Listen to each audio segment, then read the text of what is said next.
This channel does not promote any violent, harmful, or illegal activities. All content provided by this channel is meant for an educational purpose only.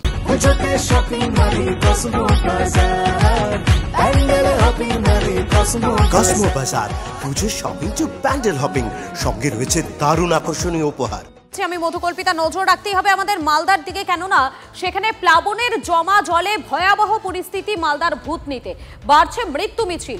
2 মাস ধরে নোংরা জমা জলই পানীয় এবং যেমনটা এখনো পর্যন্ত জানা যাচ্ছে অনাহারে দিন গুজরান করছেন সেখানকার যারা বাসিন্দারা রয়েছেন। তারা নেই ওষুধ, নেই খাবার, জলের নিচে টিউবওয়েলে এবং রয়েছে সেখানেই শৌচালয়।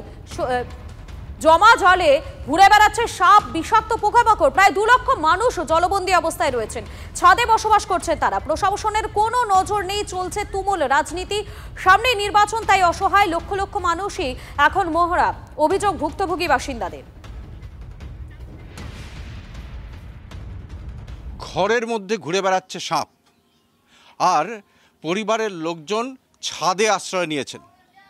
নিচতলাটা পুরো ঘরটাই জলমগ্ন, জল থই থই করছে, তার মধ্যেই কিলবিল করছে সাপ।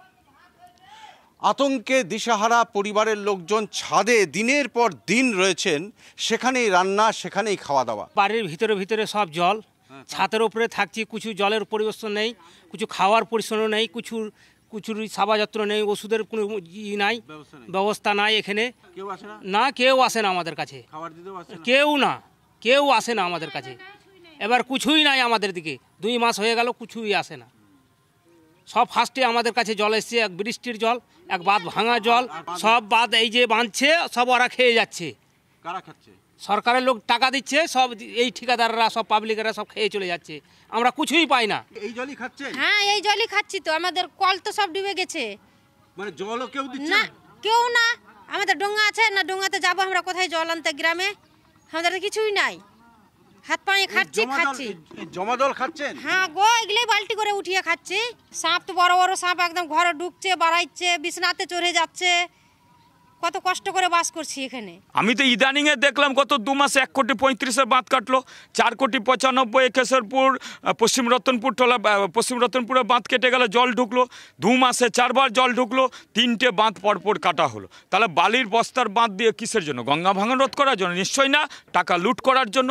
সেখানে আবার যখন যেখানে ভাঙছে বালির বস্তা ফেলা হচ্ছে দিনের বেলা, রাতের বেলা ওদেরই লোক, ঠিকাদার হোক, তৃণমূলের দুর্নীতিবাজ চোর নেতারা হোক, তুলে নিচ্ছে, আবার সকালে ফেলছে। আর জল ঢুকছে বুতনিতে, ত্রিপাল বলুন, গোখাদ্য বলুন, চিড়াগুড় বলুন, মেডিসিন থেকে শুরু করে খিচুড়ি খাওয়ানোর টাকা পুরোটাই বিক্রি হচ্ছে অন্য জায়গায়। জলবাহিত বিভিন্ন রোগে অসুস্থ হচ্ছে মানুষ, অথচ তারা ওষুধ পাচ্ছেন না, খাবার পাচ্ছেন না। অন্যদিকে একটার পর একটা বাঁধ ভেঙে যাচ্ছে এবং কোটি কোটি টাকা জলে চলে যাচ্ছে। মালদার ভূতনির শঙ্করতলা থেকে ক্যামেরায় মুজিবর শেখের সঙ্গে শুভতোষ, TV9 বাংলা। বাঁধ ভাঙা প্লাবন, ঘরেই জমে হাঁটু জল। মালদার ভূতনিতে খাট থেকে পড়ে ডুবে মৃত্যু এক রত্তির।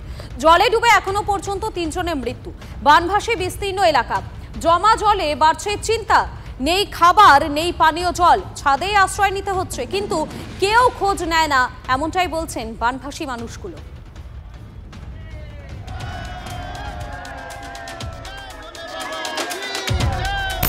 নদীর স্রোতে ধুয়ে মুছে গেছে বাঁধ, হুহু করে ঢুকছে জল। বাঁধ ভাঙা প্লাবন প্রাণ কাড়ল 1 ব্যক্তি সহ 3 জনের। গঙ্গার জলে বানভাসী মালদহের ভূতনি। পশ্চিম রতনপুরের বালির বাঁধ ভেঙে প্লাবিত বিস্তীর্ণ এলাকা। একদিকে গঙ্গা, অন্যদিকে ফুলহার। 2 নদীর সারাশি চাপে বিধ্বস্ত ভূতনির লক্ষ লক্ষ মানুষ। ভূতনির শঙ্করতলা এলাকাতে রয়েছি এবং এখানে বাঁধ ভেঙে যাওয়ার পর প্রথমবার যে বাঁধটা ভাঙে, সে বাঁধটা ভাঙার পরে এবারে পুরোটাই জলমগ্ন। 50টা থেকে 60টা বাড়ি আছে পরপর, সেখানে কিন্তু প্রত্যেকটা বাড়ি জলের তলায় এবং তারা ছাদে আশ্রয় নিয়েছে। কারো ঘরে হাঁটু জল তো কারো ঘরে কোমর সমান জল। হিরানন্দপুরে ঘরে জমা জলে ডুবেই মৃত্যু হলো শিশুর। হঠাৎ করেই চৌকি থেকে নিচে পড়ে যায় ছোট্ট শিশু। পরিবারের লোকজন উদ্ধার করে চিকিৎসকের কাছে নিয়ে যেতেই সব শেষ। জুলাবদি টোলাতে এক প্যারামেডিকেলের ছাত্রেরও জলে ডুবে মৃত্যু হয়েছে। মাহেন্দ্রটোলাতে প্রাণ গিয়েছে এক নাবালিকার। স্থানীয়দের অভিযোগ, দীর্ঘদিন ধরে তারা জলবন্দী থাকার পরেও প্রশাসনের তরফে কোনো সাহায্য আসেনি। যেটা আর বলারই কি আছে আমাদের, এই অবস্থাগুলো দেখে কি আর বলতে পারবো? 3 দিন ধরে খানা খাওয়ার নাই, না জলে আমরা কোথাও যেতে পারবো না, জল আসছে আমাদের জন্য, আমরা এক মুষ্টি অন্ন আসবে আমাদের জন্য, সেটাও নাই। ত্রাণের জন্য কোনো ব্যবস্থা হয়েছে না, নিচে নামতে পারছেন? না পারছি না, জল হেলাও। খাবার দিতে, ত্রাণ দিতে কেউ খাবার দেয় না, কিছুই দেয় না আমাদের। বারবার বাদ কাটছে, আমাদের কেউ কোনো সাহায্য করে না। বাচ্চা ঠাচ্চা নিয়ে, বয়স্ক মানুষ নিয়ে খুব কষ্ট আমাদের।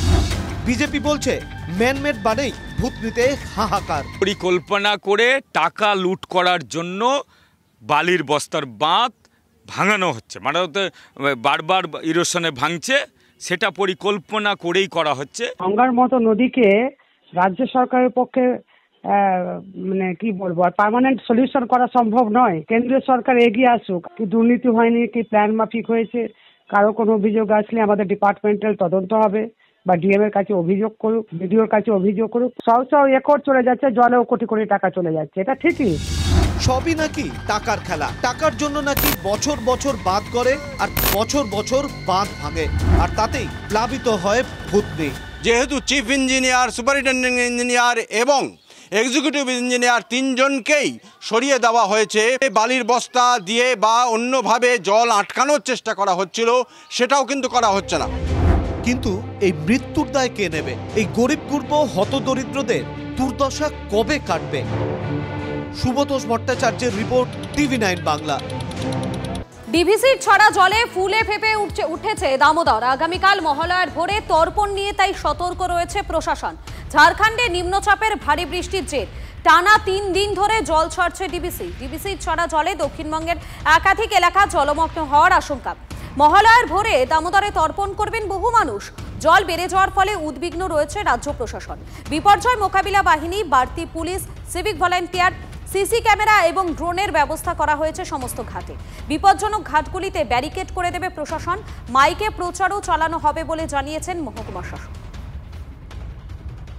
আমরা আমাদের এখানে যেখানে যেখানে জলের ফ্লো বেশি আছে, এবছর তো অনেক বৃষ্টিও হয়েছে, তো আমরা অলরেডি সেই মিটিংয়ে আলোচনা হয়েছে এবং আমাদের সমস্ত স্তরে যারা আছেন সবাই বলেছেন যে যেখানে যেখানে জলের পরিমাণ বেশি থাকবে সেখানে মাইকিং করানো হবে। আমরা মাইকিং করব বিভিন্ন সেই দিনে, যে যাতে যেখানে যেখানে জল বেশি করে ছাড়ার জন্য যেখানে রিক্সি জায়গা সেইগুলোতে কিন্তু মাইকিং করব। তো আগামী যেদিন তর্পণ সেদিন আমরা কর্পোরেশনের তরফ থেকেও মাইকিং করিয়ে দেব। প্রশাসন সজাগ আছে, গ্রামাঞ্চলেও যেসব পুকুর আছে, তাছাড়াও আমাদের সিভিল ডিফেন্স টিম সব আমরা রেডি করি।